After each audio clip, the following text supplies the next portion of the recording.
chiamo Ongaro Edi, nome battaglia Bozambo, vengo dalla provincia di Venezia, Giussago di Portoguaro, un piccolo paesino come tanti in mezzo alla campagna. Nome di battaglia Bozambo, è lui il soldato di Giussago che ha deciso di combattere la guerra contro le truppe di Kiev. Con molto orgoglio, molto onore posso dire di essere parte della Prizrak, di questo battaglione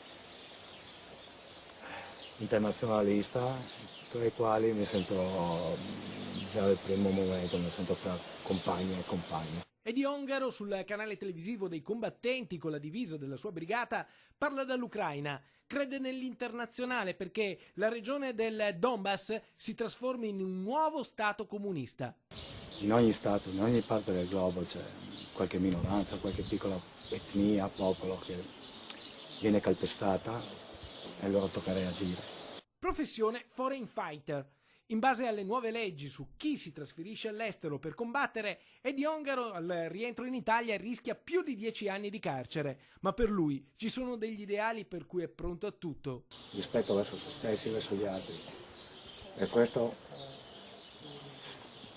secondo me, dovrebbe portare molte persone, soprattutto chi, come me, era in condizioni deplorevoli, scandalose, per uno Stato che si dice civile, lo ripeto, civile tra virgolette. Io dico a questa gente, se potete, venite qua. Eddie Ongaro è arrivato da poco in Ucraina. A marzo, una volta risolti i guai con la giustizia italiana, ha preso armi e bagagli ed è partito per la sua battaglia. A Portogruaro c'è sorpresa e sconcerto. Nessuno si aspettava una scelta così netta da parte di Bozambo, l'uomo che da oggi, ogni giorno, è pronto a uccidere e a essere ucciso. Penso che finché ci sarà aria nel mio corpo, finché il sangue scorrerà, io credo che da qui non uscirò mai.